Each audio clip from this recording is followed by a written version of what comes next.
She won't call me Crystal.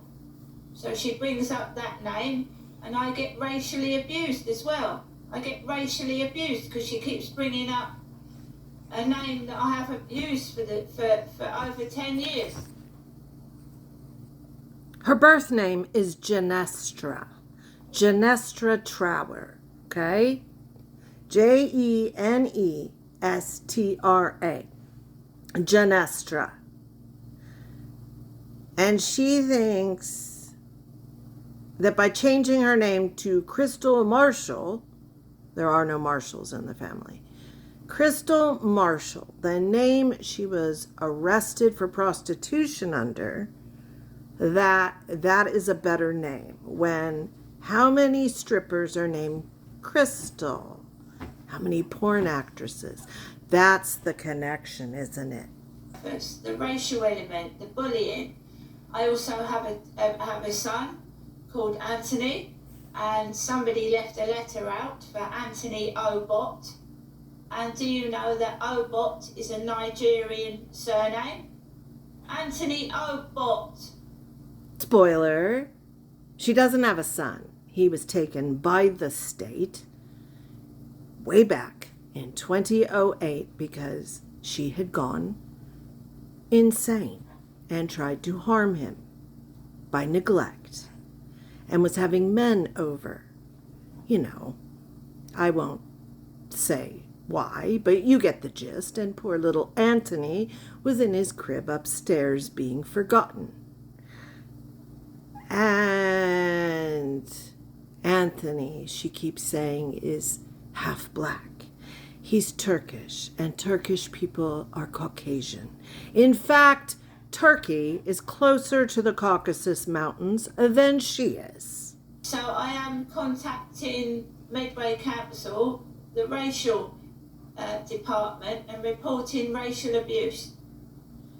Racial abuse.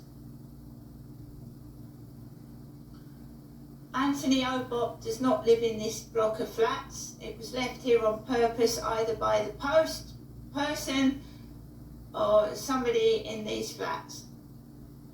And Hyde Housing have got cameras. If I draw up a case, I can request that they go through the camera footage. Who is leaving out these bits of post? Private mail on the floor, private mail near my post box. And it's Obot is Nigerian. Look it up. Obot is a Nigerian surname, but with my son's first name, Anthony Obot.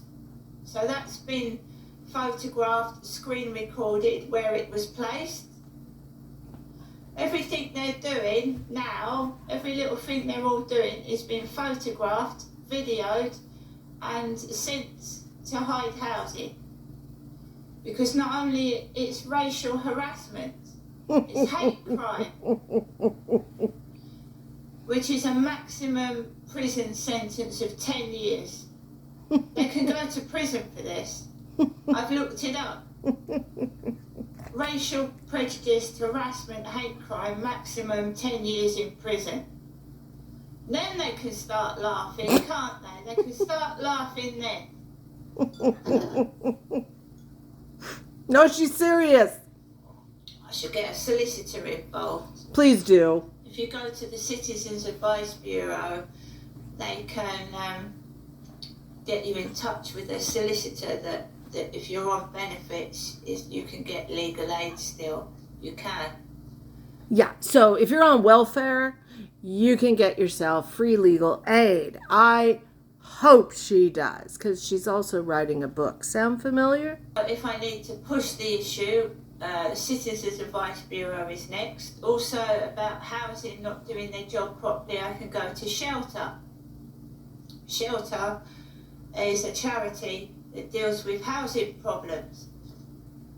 Shelter. And I think my ex-husband told me to go to Shelter when my father was abusing me. He said, why don't you give Shelter a call? How about the part where the cops told you to stop saying your father was abusing you or they would put you in jail? And the police did nothing with my dad when I reported him sexually abusing me. I am taking it further with the police.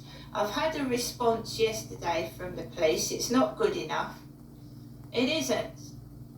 So we're going to go through the stages of complaining with the police, and they're going to get sued. Sued because they're still fobbing me off. They fobbed me off yesterday. Gave me excuses telling me it's noise nuisance when it's racial prejudice and harassment. I hope she does. Please go to an attorney, because what's going to end up happening, I will bet you $100 she will be committed. So I've kept the letter. That's evidence. It's on my phone. A PC, no, it wasn't a PC. It's supposed to be someone high up in the police. Henry, surname Henry, which is a pet name for Harry, isn't it? Your cat? Harry. So Henry Your wrote cat. a really long, detailed letter saying that no one's going to help me because it's not harassment and bullying, it's noise nuisance, apparently. Mm-hmm. You live in an apartment. We've catalogued, dated that letter, screenshotted it, because Oh, this good. is all going to go to my solicitor as police negligence, failing to do their job properly, leaving me in harm and danger. Harm and danger. I'm going to tell you, if this was my relative, I would be borrowing money if I didn't have it and getting this woman a psychiatrist visit. Too sweet.